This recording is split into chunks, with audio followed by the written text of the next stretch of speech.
Good morning to all the future officers. Current affairs की series में 16 मार्च में हम पहुंच चुके हैं और यहाँ पे द हिंदू एंड पीआईबी के जो करंट अफेयर्स हैं इसको हम एमसीक्यू के थ्रू कवर करने वाले हैं। This is brief introduction about me. My name is Prince Luthra, all India rank 577 from UPSC CSC 2014 batch. आपका कोई भी डाउट होता है तो आप @prince_लूथरा पे मुझसे पूछ सकते हैं। And let's discuss the topics जो आज डिस्कस करने वाले हैं। सबसे पहले भदर डैम के बारे में जानेंगे। फ्लैश फ्लड क्या होता है इसके बारे में भी डिस्कशन करने वाले, न्यूज में था ये। देन सी बकथॉर्न को लेकर हमने कल एक क्वेश्चन पूछा था, आज एक और क्वेश्चन यहाँ पे पूछा गया है कुछ नई तरीके से। ट्री लाइन के बारे में जानेंगे, सीवी रमन आर्टिकल 243 के बारे में जानेंगे, एक मैप रिलेटेड हमारा क्वेश्चन है। देन डिस्कशन करेंगे यूएनआरसी के बारे में, प्रोटीन की एक टाइप के बारे में डिस्कशन होगा। एंड फाइनली आईएमसी क्या है इसके बारे में जानेंगे। चलिए देखिए, अभी एग्जाम के लिए आपके 103 डेज एग्जैक्टली रह गए हैं। तो 103 डेज में आपको जो भी चीजें आपने पढ़ी हैं उसकी तैयारी करनी है, रिवाइज करना है। और अगर अच्छे से तैयारी नहीं करी है तो अभी दिस इज द टाइम कि आप मोस्ट इंपॉर्टेंट टॉपिक्स को कवर करें। सो you can enrol in the crack UPSC in 100 days की सीरीज exam.netmonk.com पे, जहां पर आपको 2 घंटे डेली बेसिस पे देना है। अगर 2 घंटे भी नहीं दे सकते हैं then this series is not for you, but आपको यहाँ पे 2 घंटे का जो टाइम है वो जरूर देना है, ताकि आप एनसीईआरटी से लेके जो आपकी इंपॉर्टेंट स्टैंडर्ड बुक्स है उसके अंदर जो मोस्ट इंपॉर्टेंट टॉपिक्स हैं, चाहे वो ज्योग्राफी के हों, इकोनॉमी के हों, आपके बायोडाइवर्सिटी के हों, पॉलिटी के हों, स्पेक्ट्रम के हों, करंट अफेयर्स के हों, वो आप कवर कर पाए। So you have to give me 2 hours and you can enrol in this series on exam.netmonk.com, क्योंकि अभी 103 डेज ही आपकी प्रिपरेशन को रह गए हैं और लास्ट के दिनों में जो तैयारी है वो आपको कटिंग एज पे लेके जानी होती है। जल्दी से अपने टारगेट को सेट करें। कितना टारगेट सेट कर रहे हैं? 8 to 10 मार्क्स अगर आपके आते हैं तो एक्सीलेंट जोन में आ जाएंगे, 6 to 7 मार्क्स गुड ब्रैकेट में आ जाएंगे। और ये जो ऊपर के जो 2 ब्रैकेट है ये आपका सेफ जोन कहलाता है। नीचे के जो 2 ब्रैकेट है it comes under danger zone. तो कोशिश करिएगा 6 से ज्यादा स्कोर करने की। सेट द टारगेट, कितना टारगेट सेट करेंगे and then try to achieve that target. चलिए आज के पहले क्वेश्चन पे चलते हैं। The first question is about Bhadar dam. Bhadar dam जो है कहां पर लोकेट करता है ये आपको बताना है। रिसेंटली न्यूज में था, क्यों था वो भी बताऊंगा। क्या ये गुजरात में है, महाराष्ट्र में है, उड़ीसा में है या फिर हिमाचल प्रदेश के अंदर है? सोचिए, फिर करते हैं इसके ऊपर एक डिस्कशन और ये भी देखेंगे कि भदर डैम न्यूज में क्यों था। चलिए, तो रिसेंटली जो डैम सेफ्टी ऑर्गेनाइजेशन, शॉर्ट में डीएसओ कहते हैं, dam safety organisation of the central water commission, उसने रेकमेंड किया है कि फ्लड गेट्स जो है जिनको ओपन किया जाता है, क्लोज किया जाता है, जिससे कि पानी का जो लेवल है उसे रेगुलेट किया जाता है। ये जो फ्लड गेट्स हैं इसको रेकमेंड किया है रिप्लेस करने के लिए भदर डैम के अंदर, जो कि 2015 के फ्लैश फ्लड के अंदर डैमेज हो गए थे। तो 2015 में ये जो आपके फ्लड गेट्स हैं इनमें नुकसान हुआ था और फ्लैश फ्लड की वजह से हुआ था, तो उसको चेंज करने के लिए रेकमेंडेशन यहां पर दे रखी है। और ये न्यूज में था। भदर डैम जो है आपका राजकोट में लोकेट करता है एंड सेकंड लार्जेस्ट है सौराष्ट्र रीजन के अंदर। ध्यान रखिएगा। आफ्टर, कोई बता सकता है कि पहले नंबर पे बड़ा कौन सा है, लार्जेस्ट कौन सा है? नाम बताए, मैं आपको 5 सेकंड का टाइम दे रहा हूं। शतरंजी, ठीक है। शतरंजी डैम जो है वो यहां का बिगेस्ट है, उसके बाद भदर डैम का नाम आता है। तो ये कहां पे लोकेट करता है? गुजरात के अंदर लोकेट करता है। आंसर क्या हो जाएगा? A will be your correct answer. चलिए एक बार मैप पे भी देख लीजिए। This is your Bhadar dam. चलिए ठीक है, सौराष्ट्र। आते हैं कुछ और फैक्ट्स के ऊपर। भदर की बात करें तो यहाँ पे आपको भदर रिवर जो वो दिख रही होगी, मैं थोड़ा सा यहाँ पे दोबारा से आपको दिखा देता हूं। So Bhadar is one of the major rivers of Kathiawar, Saurashtra region जो आपका है पेनिनसुलर इन गुजरात में पड़ता है। तो यहाँ की मेजर रिवर्स में से एक है। It originates near Vadi in Rajkot district at an elevation of 261 metre above the sea level. तो वहां से निकलती है। ओरिजिनेशन पॉइंट मैंने बता दिया। देखिए, क्योंकि हम यहाँ पे भदर डैम की बात करें, जरूरी नहीं है कि क्वेश्चन जो होगा वो भदर डैम के ऊपर आएगा, भदर रिवर के ऊपर भी आ सकता है। इसका ओरिजिनेशन कहां से होता है जो मैंने आपको बता दिया, नियर वडी इन राजकोट। तो ये चीजें भी आपसे एग्जाम के अंदर पूछी जा सकती है। फाइनली ये कहां पे जाके मिलती है? फाइनली इट कॉन्फ्लुएंसेस विद अरेबियन सी। ये भी ध्यान रखिएगा, पोरबंदर से ये आपके कहां पे अरेबियन सी के अंदर मिल जाती है, ध्यान रखिएगा। चलिए चलते हैं नेक्स्ट क्वेश्चन के ऊपर, विच इज क्वेश्चन नंबर 2। क्योंकि देखिए अभी हमने बात करी थी फ्लड गेट्स जो थे उनको नुकसान हुआ था, उनको डैमेज हुआ था। किसकी वजह से? फ्लैश फ्लड की वजह से। लेकिन फ्लैश फ्लड क्या है ये समझना भी जरूरी है। फ्लैश फ्लड को लेके 3 स्टेटमेंट्स आपसे पूछा है। फ्लैश फ्लड को लेकर बताएं कौन सी स्टेटमेंट आपकी करेक्ट है। तो जो चीज पूछी है उसको सर्कल में डालें। यहां पे जो मेन टॉपिक है फ्लैश फ्लड उसको अंडरलाइन करें। Flash floods are typically associated with short high intensity rainstorm. तो जो काफी कम लेकिन बहुत तेज मात्रा में और बहुत तेज इंटेंसिटी से ये बारिश आती है उसे कहते हैं फ्लैश फ्लड्स। हो सकता है these are sudden surges in water levels during or following an intense spell of rain. तो काफी ज्यादा इंटेंसिटी से जब बारिश आती है तो एकदम से पानी इकट्ठा हो जाता है ठीक है, तो वही चीज यहां पे कह रखी है, लेवल जो है वाटर लेवल इंक्रीज हो जाता है। Maybe these are highly localised events of short duration. ये जो शॉर्ट ड्यूरेशन की बारिश होती है ये काफी लोकल लेवल पे होती है। सोचिए, चलिए देखिए, सबसे पहले तो बात ठीक है, यहाँ पे शॉर्ट ड्यूरेशन में बहुत ही कम टाइम की ये बारिश होती है, मान लीजिए 15 से 20 मिनट की होती है या आधे घंटे तक की हो सकती है, लेकिन इतने कम समय में भी इंटेंसिटी इतनी ज्यादा होती है, तेजी इतनी ज्यादा होती है कि थोड़े से टाइम में बारिश होने पे भी आपने अपने घरों में भी रियलाइज किया होगा, कभी कभी ऐसा होता है कि बारिश बहुत हल्की इंटेंसिटी से आती है लेकिन पूरा पूरा दिन आती रहती है और पानी इकट्ठा नहीं होता है। लेकिन जब बहुत कम समय के लिए लेकिन बहुत तेज बारिश आती है, इवन थोड़े से टाइम के अंदर भी 15 से 20 मिनट भी बारिश आती है, लेकिन तेजी से आने की वजह से जो स्ट्रीट्स होती हैं वहां पर पानी भर जाता है। ठीक है, तो फ्लैश फ्लड्स भी यही चीज है। Flash floods are typically associated with short high intensity rainstorm. तो यहाँ पे जो बारिश होती है इंटेंसिटी जो है काफी ज्यादा होती है लेकिन थोड़े समय के लिए होती है, और वैसे भी जब इंटेंसिटी काफी ज्यादा होगी वो ज्यादा लंबे समय तक के लिए हो भी नहीं सकती है।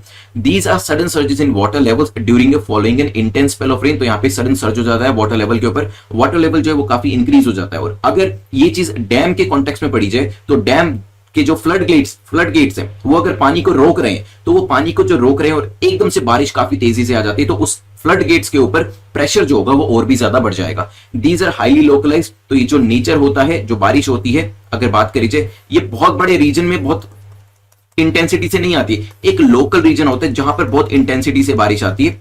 ठीक है, आसपास के एरियाज में नहीं आती, क्योंकि देखिए वाटर भी तो लिमिटेड ही है ना क्लाउड्स के अंदर, तो वो कितनी तेजी से कितने एरिया को कवर कर लेगा। ठीक है, तो ये चीज ध्यान रखिएगा। These are highly localised events of short duration with a very high peak and usually have less than 6 hours between the occurrence of rainfall and peak flood. तो यहाँ पे 6 आवर्स का टाइम दिया, मैंने आपको 30 मिनट से समझाया था, लेकिन अब 6 आवर्स जो है टर्म्स के हिसाब से याद रखिएगा। Very high peak and usually have less than 6 घंटे से कम की बारिश होती है, लेकिन इंटेंसिटी बहुत ज्यादा होती है। ठीक है, चलिए तो आंसर हो जाएगा आपका डी, क्योंकि तीनों ही स्टेटमेंट्स आपकी यहां पर ठीक हो जाती हैं। चलिए चलते हैं नेक्स्ट क्वेश्चन के ऊपर, विच इज क्वेश्चन नंबर 3, जो कि सी बकथॉर्न के बारे में है। कल भी हमने सी बकथॉर्न के ऊपर एक क्वेश्चन पूछा था, लेकिन यहां पर जो आपसे पूछा गया है वो कल से अलग है। कुछ चीजें मैंने वैसे कल आपको एक्सप्लेनेशन में भी बताई थी, लेट्स सी आपने मेरी एक्सप्लेनेशन को ध्यान से सुना है कि नहीं सुना है। कुछ चीजें जो है वो बिल्कुल न्यू है, जो मैंने कल जिसके बारे में जिक्र ही नहीं किया था, लेकिन मैंने ये चीज देखी आप लोगों में से कुछ एस्पिरेंट्स ने जो इन चीजों का जिक्र है, इवन तो कल मैंने बताया नहीं था, लेकिन फिर भी कमेंट्स के अंदर उस चीज को मेंशन किया गया था। तो ये काफी अच्छी चीज है, जब आप ज्यादा से ज्यादा चीजों को रिकॉल करके लिखते हैं तो आपके एग्जाम में क्वेश्चन को सोल्व करने के चांसेस बढ़ जाते हैं, और जब आप एक एक क्वेश्चन को सोल्व करने के अपने चांसेस बढ़ाते जाते हैं, ओवरऑल एग्जाम को क्रैक करने के चांसेस आपके बढ़ जाते हैं। तो इवन तो अगर मैं कुछ मेंशन नहीं भी करता हूं तो वो भी आप कोशिश करें, अगर आपको उसके बारे में जानकारी है, कमेंट सेक्शन में लिखने की।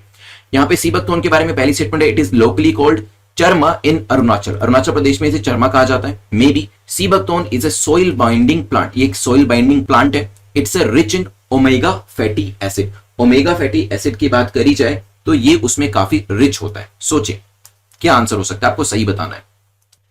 चलिए सबसे पहले तो देखिए इसे चरमा कहा जाता है, बिल्कुल ठीक है, लेकिन कहां पे कहा जाता है कोई बता सकता है?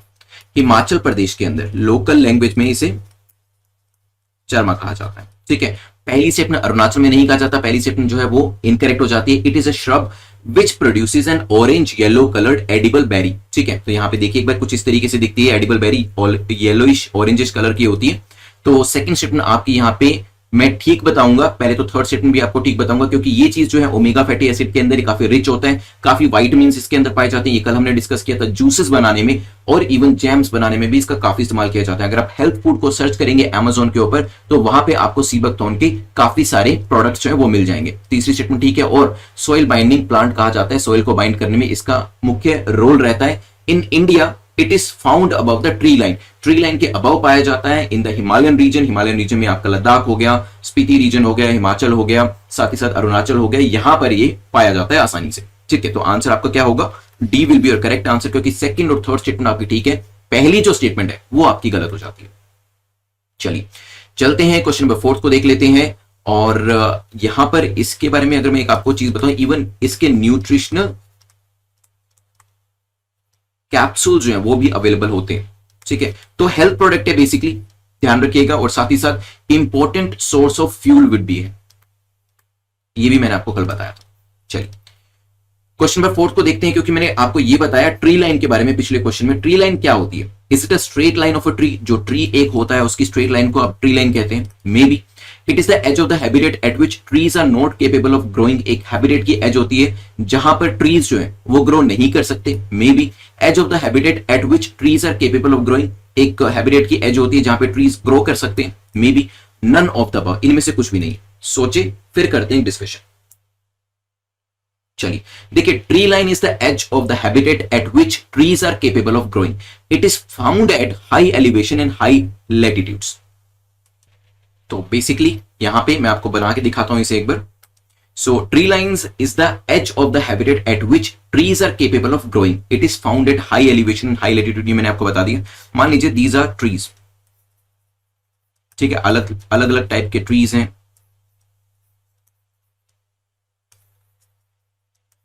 ठीक है।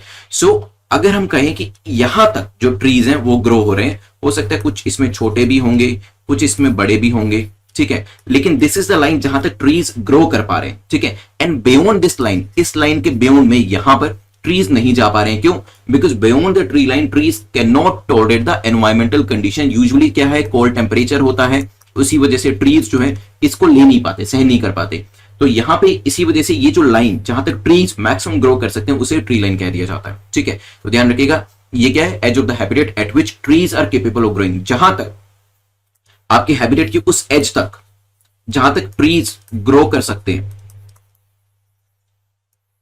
ठीक है, उसे कहते हैं ट्री लाइन। चलिए ध्यान रखिएगा इसके बारे में। चलते हैं क्वेश्चन नंबर 5 के ऊपर। क्वेश्चन नंबर 5 बात करता है चंद्रशेखर वेंकटरमन जी के बारे में। तो सर चंद्रशेखर वेंकटरमन जी के बारे में पूछे कि बताएं करेक्ट स्टेटमेंट कौन सी है। 3 स्टेटमेंट्स आपके सामने दिए। पहली कहती है he got the Nobel prize in 1930, तो उन्हें 1930 के अंदर नोबेल प्राइज दिया गया था। उनको रमन इफेक्ट के लिए जाना जाता है, ठीक है।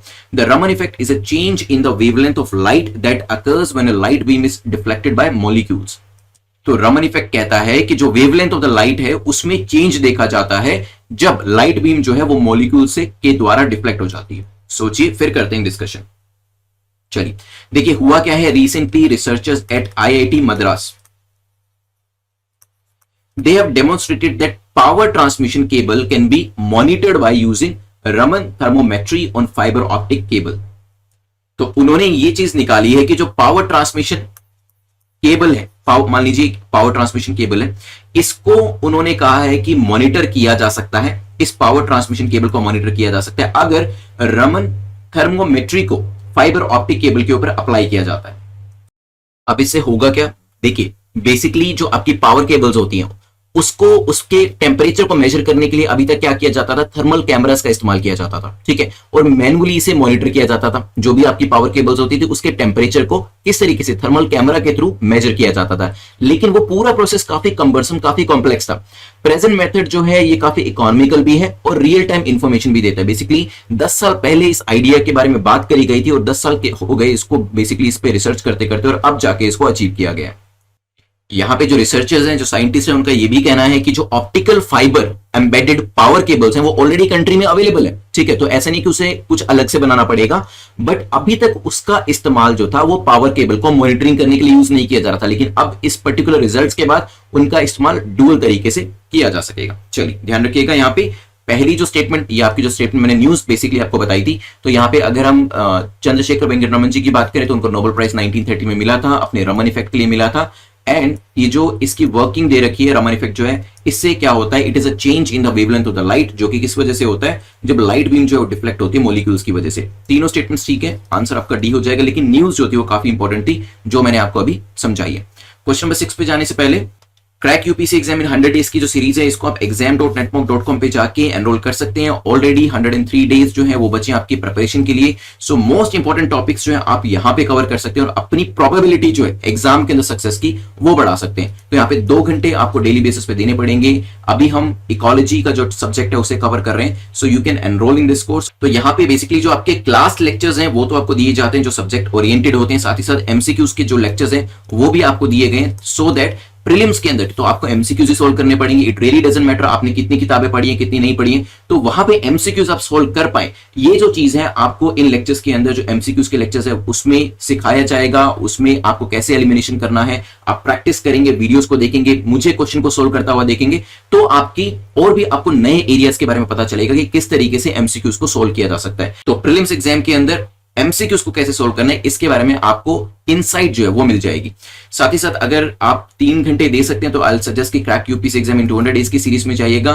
यहां पर भी आपको डे वाइज प्रिपरेशन करने को मिलती है, तो डे बाय डे आपको असाइनमेंट्स जो होते हैं वो दिए जाते हैं। इसके अंदर बेसिकली आपको मेंस के असाइनमेंट भी दिए गए, तो प्रीलिम्स के बाद मेंस में भी आपको इसमें हेल्प मिल जाएगी। और अगर आप नेक्स्ट ईयर के लिए तैयारी कर रहे हैं तो you can go for mission UPSC 2022 और इसमें एनरोल कर सकते हैं, which is a 500 day assignment programme. चलिए चलते हैं क्वेश्चन नंबर 6 के ऊपर। Which of the following statement is और आर करेक्ट, कौन सा कथन यहां पर आपका सही है। पहली स्टेटमेंट कहती है आर्टिकल 243 के सब आर्टिकल 1 जो है ये इलेक्शन रोल्स को प्रिपेयर करने को लेकर है, एंड आर्टिकल 243 के 2 जो है टेन्योर एंड अपॉइंटमेंट को लेकर है। देखिए कल मैंने आपसे एक क्वेश्चन पूछा था आर्टिकल 243 को लेकर ही था, और ये अभी काफी न्यूज में आ रहा है ये आर्टिकल, तो आपके क्वेश्चन पेपर के अंदर भी ये क्वेश्चन पूछा जा सकता है। कल का क्वेश्चन अलग था क्योंकि वहां पर मैंने आपको बताया था सुप्रीम कोर्ट ने कहा है कि जो आपके स्टेट इलेक्शन कमिश्नर्स होते हैं वो ब्यूरोक्रेसी से नहीं आने चाहिए, तो बेसिकली सिविल सर्वेंट्स जो बनाए जाते हैं उनको नहीं बनाया जाना चाहिए, उनको एक इंडिविजुअल पर्सन को वो पोस्ट देनी चाहिए, ऐसा सुप्रीम कोर्ट का कहना था। इसी वजह से आर्टिकल काफी ज्यादा न्यूज में है।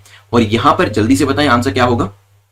चलिए देखिए आर्टिकल 243 के सब आर्टिकल 1 जो है it states that superintendence direction and control of the preparation of electoral rolls for the conduct of all election to the panchayat. तो पंचायत के अंदर जितने भी इलेक्शंस कराने हैं वहां पे जो रोल्स का प्रिपरेशन होता है that shall be vested to state election commission, वो काम स्टेट इलेक्शन कमीशन को दिया जाता है। तो यस ये प्रिपरेशन ऑफ इलेक्शन रोल्स को लेकर है।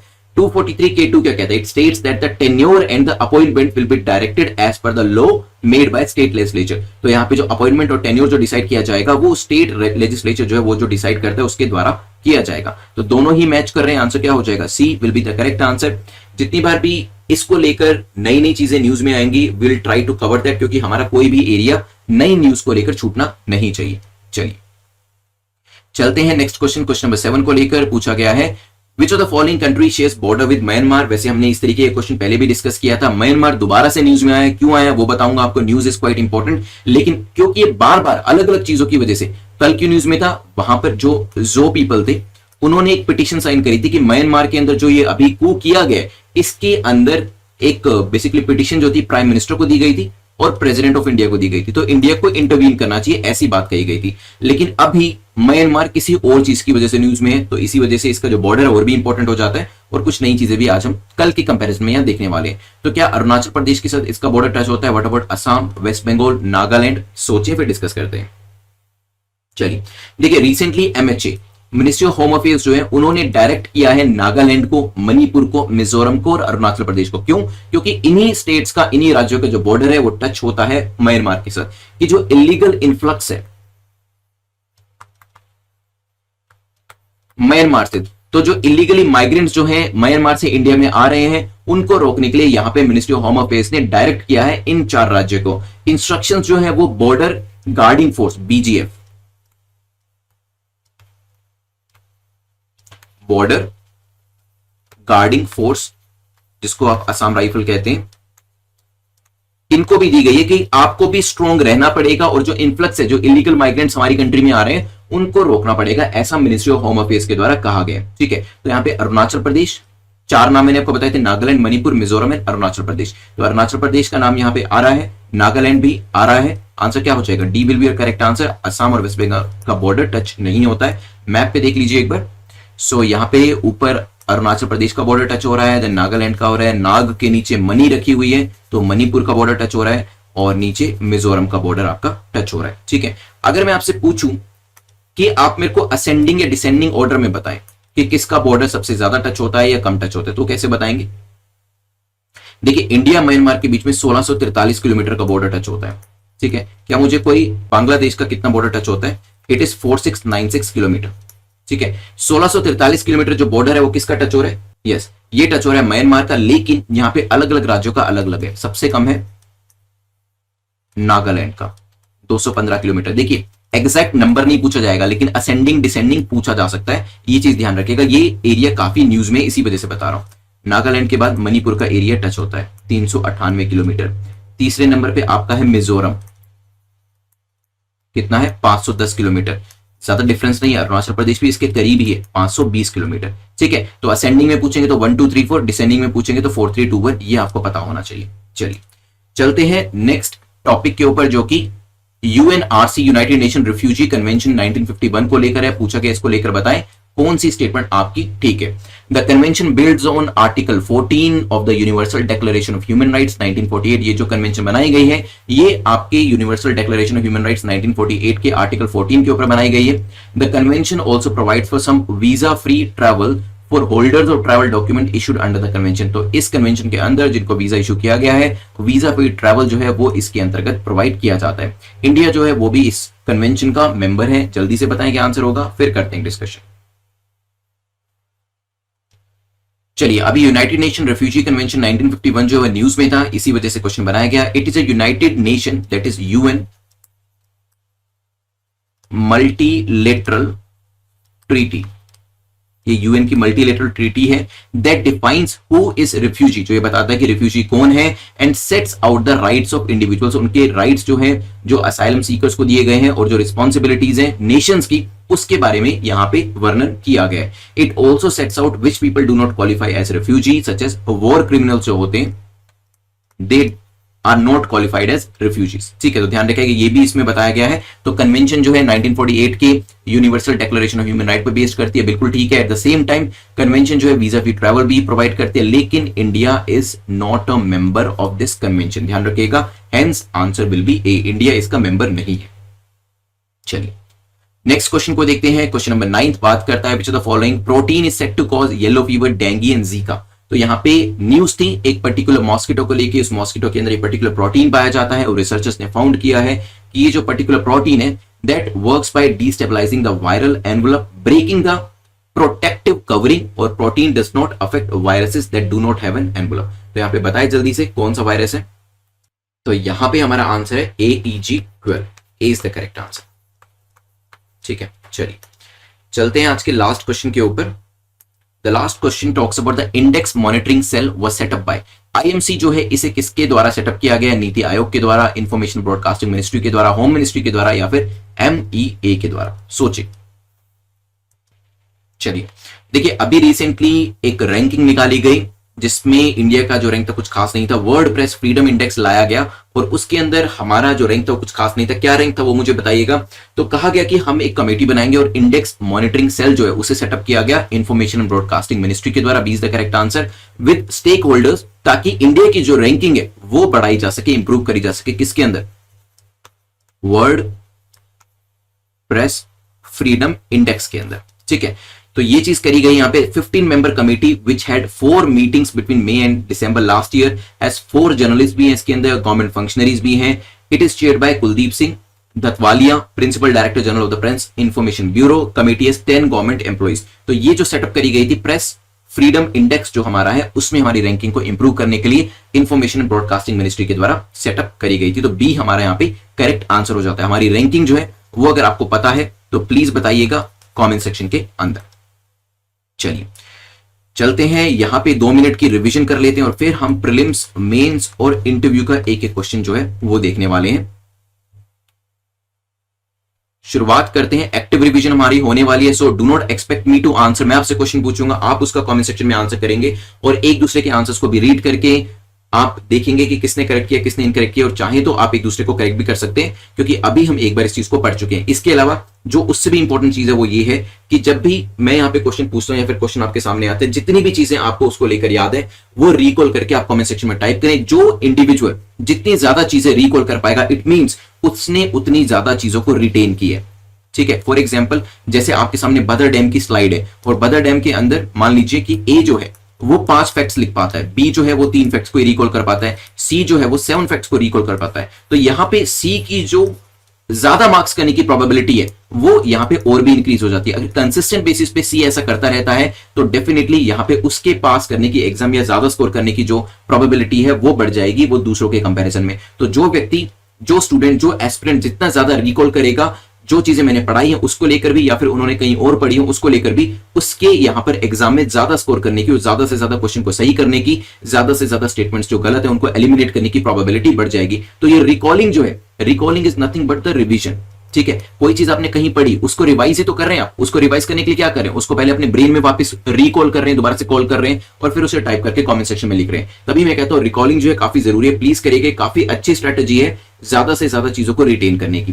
तो बदर डैम कहां पे लोकेट करता है जल्दी से बताएं, रिवर का नाम भी मुझे बताइएगा। डैम सेफ्टी ऑर्गेनाइजेशन ने कहा है कि जो फ्लड गेट्स हैं उसको यहां पर जो है रिपेयर किया जाएगा, रिप्लेस किया जाएगा रादर, जो कि फ्लैश फ्लड की वजह से 2015 में डैमेज हो गए थे, and it is located in Gujarat. मैंने आपको सौराष्ट्र राजकोट वाला रीजन बताया था और भदर रिवर के ऊपर ये भी चीज ध्यान रखिएगा। देन हमने डिस्कस किया था फ्लैश फ्लड के बारे में। तो short height intensity rain storms होते हैं जिसकी वजह से लोकलाइज इवेंट होते हैं और वहां पर नुकसान हो जाता है काफी, क्योंकि वाटर लेवल काफी ज्यादा इंक्रीज हो जाता है। ठीक है, ध्यान रखिएगा 6 घंटे का जो टाइम है उससे कम का टाइम यहां पे दिया गया था, काफी नुकसान इसकी वजह से हो सकता है। सीबकथोन के बारे में हमने डिस्कशन किया था। तो चरमा इसे कहां कहा जाता है जल्दी से बताओ, उस राज्य का नाम जहां पे इसे चरमा कहा जाता है। सीबकथोन जो एक सोइल बाइंडिंग प्लांट है, ओमेगा फैटी एसिड, विटामिन इसके अंदर पाए जाते हैं। Dry areas, cold desert, Ladakh वाले रीजन, हिमाचल प्रदेश वाले रीजन के अंदर और इवन अरुणाचल प्रदेश वाले रीजन, सिक्किम के अंदर ये पाया जाता है। ठीक है, तो मेडिसिनल प्लांट है, काफी मेडिसिनल प्रॉपर्टीज भी इसकी हैं, जूसेस, जैम्स जो है वो बनाई जाती है, न्यूट्रिशनल कैप्सूल्स बनाई जाती है, फ्यूल वुड के अंदर भी इसका इस्तेमाल किया जाता है। देन हमने ट्री लाइन के बारे में पढ़ा था। So this is the edge of the habitat at which trees are capable of growing. इसके बियॉन्ड क्यों नहीं जा सकते बताएं मुझे, इसके बियॉन्ड क्यों नहीं उग सकते trees. The tree line is the edge of the habitat at which trees are capable of growing. High altitude के ऊपर एनवायरमेंटल प्रॉब्लम्स की वजह से, क्लाइमेट चेंज की वजह से ज्यादा ऊपर तक नहीं जा सकते। चलिए, उसके बाद मैंने आपसे चंद्रशेखर वेंकटरमन जी के बारे में पूछा था, क्या इनको नोबेल प्राइज मिला है, यस या नो, ये बताइएगा।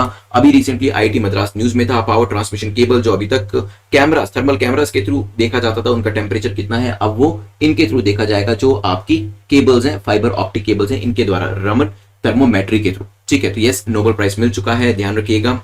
और this is the high time that you enrol in the crack UPSC exam in 100 days की सीरीज के अंदर, या फिर क्रैश कोर्स में जा सकते हैं, ताकि आपकी तैयारी जो है इन लास्ट दिनों के अंदर वो बिल्कुल डिफ्लेक्ट ना हो और आप अच्छे तरीके से अपनी कंसिस्टेंसी के साथ तैयारी करते रहें। चलिए, नेक्स्ट हमने डिस्कस किया था क्वेश्चन नंबर 6, 243K, 243K2। जल्दी से बताएं दोनों के बारे में। मैंने आपको बताया था कि सुप्रीम कोर्ट ने कहा है कि ब्यूरोक्रेट्स को स्टेट इलेक्शन कमीशन में नहीं रखना है, किसी इंडिपेंडेंट पार्टी को रखना है। वन जो है प्रिपरेशन ऑफ इलेक्टोरल रोल्स को लेकर है, पंचायत के इलेक्शन को लेकर, एंड टेन्योर एंड अपॉइंटमेंट जो है ये 243K2 के अंदर आता है, जो कि स्टेट लेजिस्लेचर के द्वारा डिसाइड किया जाता है। देन नेक्स्ट हमारा डिस्कशन हुआ था म्यांमार को लेकर, बॉर्डर किसे टच करता है, अरुणाचल प्रदेश, नागालैंड यहाँ पे आपको सामने दिखाई दे रहे हैं। और मैंने आपको ये भी बताया था कि ज्यादा बॉर्डर किसके साथ है, तो यहाँ पे नंबर 1 में सबसे बड़ा बॉर्डर होता है किसके साथ टच, अरुणाचल प्रदेश के साथ, फिर मिजोरम के साथ, फिर थोड़ा कम मणिपुर के साथ और थोड़ा और कम नागालैंड के साथ।